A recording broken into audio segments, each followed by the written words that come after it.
Hi everyone.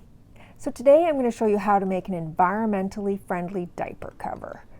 Yep, we're talking about wool. So you're probably asking yourself, wool isn't waterproof and isn't it hard to look after? Well, I'm going to answer all those questions here today. If you're as excited about today's content as I am, please hit the like button. I would really appreciate it. So you're right, wool is not waterproof, but it's kind of water resistant and we can make it more waterproof by lanolizing it. And I'm going to show you how to do that at the end of today's video. It's hard for me to express to you how wool, your baby doesn't get wet necessarily. I mean, obviously their diaper's going to be wet, but their little bums, they don't get feeling wet, they feel damp. So you'll notice your baby needs a diaper change when you feel, their little pants feel sort of damp. And then you take their pants off and their little diaper cover feels damp. And then when you take that off, of course, their diaper's wet. So the really neat thing about wool diaper covers is that they don't need to be washed every time. Wool has this miraculous property about it that it converts urine into water and salt. So once the water evaporates, it's just salt in the diaper. So every time you change a diaper, you just put the diaper, you lay it flat and you let it dry. And then once it's dry, you use it again. And they only need to be washed. If you get poop on them, you have to wash them, or you can even then I would just spot wash them. That's what I like to do. But you need to give them a proper wash every couple weeks. I've heard of people going every month or even 2 months, I've heard people say. I probably wouldn't go 2 months, but regardless, I mean, if they're looking clean and they smell clean, I guess that's the real test. Depending on how many wool covers you have, maybe you can go 2 months. Really, you need to wash them once you start smelling like they smell like urine. So the first thing you're going to want to do is find a great wool sweater to use. You might already have one in your closet. Maybe you or your partner had a washing machine mishap with a wool sweater possibly. I mean, that's a real thing. It happens to people, right? If not, head on out to the thrift store like I did. They have tons of wool sweaters usually. The things that I think are important to look for in a wool sweater, I look for ideally lamb's wool, superfine merino wool, or in a pinch, I mean, regular wool will work. It just has to be soft. That's the problem. It's not usually very soft. But any wool that's over 80% wool really will work. I mean, use your common sense. If it's a really thin wool, that's not going to be very useful. You're going to look for something a little thicker. I tend to look in the men's department because I'm looking for something with a lot of fabric. The more fabric, the better. So I tend to look in the men's department where I oddly find more wool sweaters than in the women's department, in my area anyways. But even if I have to go to the women's department, I'm going to look in the large or extra large, sections. Usually, I find wool sweaters, they've already been felted. Somebody's already had a laundry mishap with them. So that's why they're at the thrift store, I'm sure. But anyways, then when you get them home, you're gonna wash them and dry them on hot. You want them to shrink a little bit and felt up because you want that extra tight fiber for your diaper cover. The next thing you're going to want to do is download Katrina's So Quick Diaper Soaker pattern. It's a free download and I'll have it linked in the description below. Okay, so here's the pattern all printed out. What I'm going to do is decide what size I'm going to use, right? They have them all here. These are the preemie, the newborn, small, medium, large, extra large. She has even bigger patterns if you want to print those off as well. I'm going to look, definitely not preemie. I'm going to make this pattern for my grandson. He's 7 months old. And he's kind of grown out, or he's growing out of the ones I previously made him. Now actually what I did was I made the medium size so that he and my granddaughter Rosemary, who's turning 2 this month, could wear them.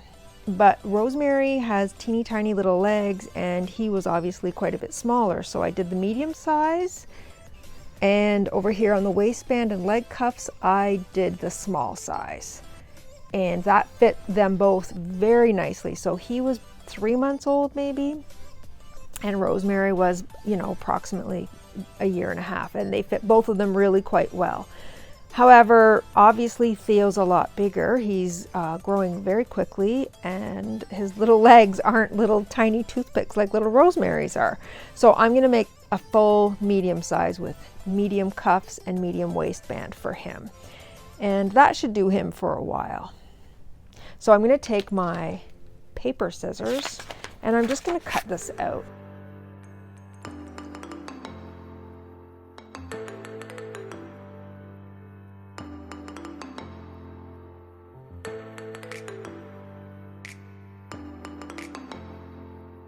So I have decided to use this sweater. It actually felted up quite nicely. It actually was already felted and had shrunk quite a bit. When I bought it, it was already in that state. But after I've washed it and dried it, it's felted quite a bit more. You can see it was a size large. It's extra fine merino.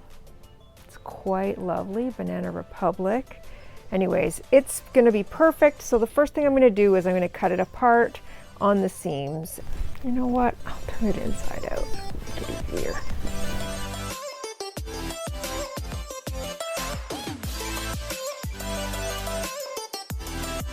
Now I'm going to save these little legs. See, I called them legs. I'm going to save the arms because they can turn into a nice little pair of pants a little later on. So now we're going to take our pattern and see how it's going to fit on here.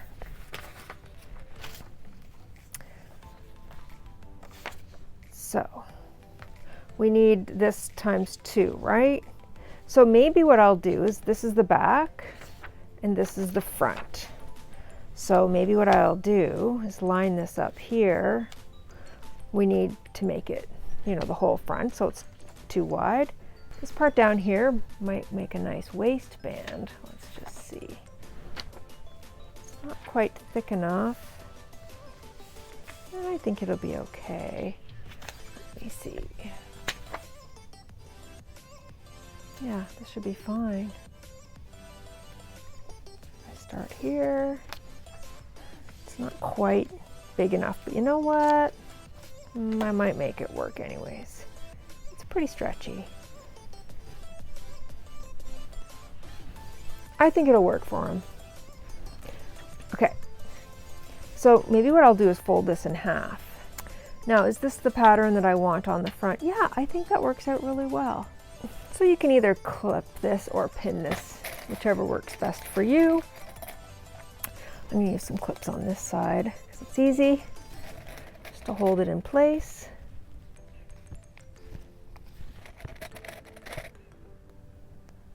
You know, these are really forgiving too. So again, you don't have to be absolutely perfect. This is something that held me back when I was struggling to learn to sew, was that I felt like I had to be perfect and everything had to be exactly perfect. And I'm here to tell you things are really just a little forgiving. I'm going to put a pin in over here just to be sure. Okay. And I'm going to take my rotary blade. And I'm using a nice cutting mat here. This is a self-healing cutting mat. Oh, aren't they really cute? I will cut out the waistband. It's not going to be perfect as stated previously. I'm just going to do my best. This is going to get folded over, so I'll just put that side on the inside. Okay, 2 parts done. The waistband and the front. And now for the back. Now I need 2 of these, so, and this needs to be cut on the fold. So let's just see, I'm pretty sure, yeah, we're only gonna get, well, I think I'll cut it from here when I have space. First I'm going to cut this.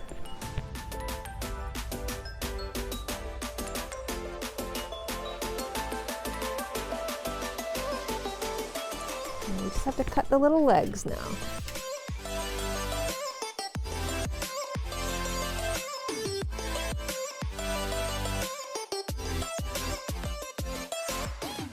Two leg cuffs. 1 waistband front and the back. Oh, and I almost forgot one thing. It's not on this pattern, but there is a little insert you can cut out to fit. Actually, I'm gonna download that as well, and I'll remember to link that in the description. So this is the extra layer for the wet zone. I'm just gonna cut those with my scissors like we did before. So we're gonna do the medium, which is the blue line.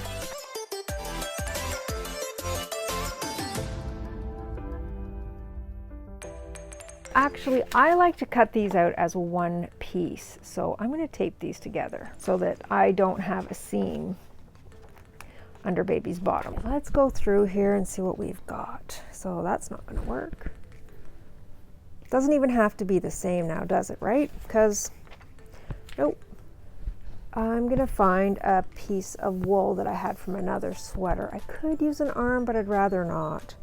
I could also piece it together, right, from here, but again, I'd rather not. I could cut them out separately, but I have other bits left over. I think I'll be able to find something this size. So this is perfect. I found a piece of wool interlock that I had in my scrap pile that's exactly perfect.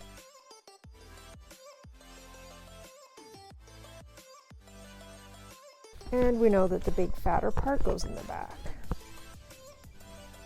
Okay, so the first thing I'm going to do is sew the front onto the back. So I'm just going to put it on my sewing machine and sew across here, but remember that'll be the seam, so we'll put right sides together. This one, I don't know that it really matters, but this to me looks like the back, and this seems the same either way, so I guess it doesn't matter. So I'm going to put these edge to edge, here to here. I'm going to quickly put a pin or two across here. And I'm going to sew that. Okay, so I sewed that across there. And I'm going to take these pins out. So I'm going to make sure the big spot is on the back. I'm going to tell you, I have taken a sewing class, but sewing is not... Sewing has always usually been something I've been pretty scared of. Aside from aside from sewing hems and putting tags on my baby wraps, that's about all I do for sewing. I actually have people on my team who do most of the sewing around here. But now that I have little grandchildren, I love to sew for them. So I've had, you know what? Honestly, I started with making the handmade cloth diapers, and I loved those so much that then they needed diaper covers, so I started making these, and I'm not scared of sewing anymore, but I just sew simple things. So if I'm doing things wrong, it's because I just don't know. But you know what? It doesn't matter. If I don't do them perfectly, they still work out really well, and my little grandbabies wear these and have no problems. You would never know they weren't bought at a store. So, okay, and that looks pretty good. I can sew that on. I'm going to sew it on with a big zigzag. It is going to show through on this side. There's no hiding it, but it is what it is, and I'm just going to try my best to make it look cute. So here we are. You can see I did a little back stitching there. I'm telling you, if I can sew these, you can too. So there we go. Oh, it doesn't look so bad on the front. It's cute, right, with the zigzag? Next up, we're going to sew the sides together. So I'm just going to sew, again, I'll sew it inside out. Whoops. Just going to pin this together.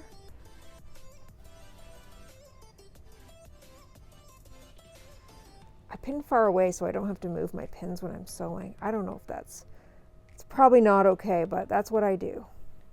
And poof, the edges are sewn. Take these off. Now it's starting to really look like a little diaper cover. How cute is that? So now we're going to sew the waistband, and this, I struggled with this a lot when I first started, but because I think it's got to be folded this way, right? In half to make it nice. But what we actually do is we sew these edges together and then we fold it in half. So I'm just going to go cut and sew these edges together. I'm going to do the same on the little leg hole. So here we are with our 3 little pieces. So now we're just going to fold these in half. This is the hardest part, I would say, of the whole procedure, is doing these little leg holes. So it doesn't look hard. It's not hard, it's just a little, takes a minute. So I'm going to pin these together. Okay, right on that seam. And then I'm going to hold this so that I can pin. Again, I'm not super experienced with sewing, so I do things the way I figure it out. Okay, so this is the exact opposite side. I'm going to put another pin there. And then I'm going to match these two pins together and put pins in either side so that I can make sure that I get them on the body of the diaper cover in the right spots. And then I'm going to take the little leg. Well, and I already know where the two sides are, right? One there and one there. So I'm going to match these seams together. I'm going to put a pin here. And I'm going to put a pin over here. Now, so this is the good side of the diaper. This is, well, it doesn't matter. This is the side of the leg hole. I'm going to put the seam up here so it's not in between baby's legs. This obviously is the part we want to go on the inside. So what you do, or what I do, I take this and I pull this hole through. Okay, so now I want this seam to match to this seam. And I'm going to repin this seam over here to match up with this pin here. Now I want this pin and this pin to match. Repin that so it goes through all the layers, and the same on this side. So now I'm going to sew like this. I put it in my sewing machine like this here. I'm going to sew around. I'm going to keep, you just want to keep the tension there. And then when I get to this one, pull it so that it's tight. Make sure that they're all three layers are getting caught. This one, I'm going to just keep sewing along. I'll take the pins out as I go. Okay, I'm going to do this one, and then I'm going to come back. I'll show you, and then we'll do the other one just exactly the same, and the waistband is actually the same. Okay, so here we have it. One leg is sewn in, and see when I flip it? Perfect little leg. Love it. And now I'll do the next one. All right, we've got the leg holes on, and I've marked the centers. I'm going to put the seam of the waistband at the back, and I'll remind you, so we put the seams and the leg band, or the waistband and the leg bands on the outside. I'm going to match these all up. The trickiest part is to make sure you get all the layers together, and then we sew again, and then the seams at the end, we'll flip it over and it'll be on the right side. And here we are. I finished sewing this. Oh, darn it all. Well, actually, I meant to sew this on the inside, but you know what? That actually lines up pretty well. Geez, I think I'm going to leave it. Actually, yeah, I like it that way. Well, there we have it. A diaper soaker. It's so thick, it's going to fit him so well. It's so soft too. I did not get these lined up perfectly, but again, that's okay. So it's going to go over his diaper wonderfully. I'm going to try and get a little video to put in at the end of him wearing these. And okay, so now we're going to talk about washing and lanolizing. Thanks for watching today's video. If you got value out of this video, please like it and subscribe if you're so inclined. I would also love to hear from you in the comments. Have you tried wool? Will you try wool? Will you make these diaper covers? What are your thoughts? Tell me all the things. Thanks so much. See you next time.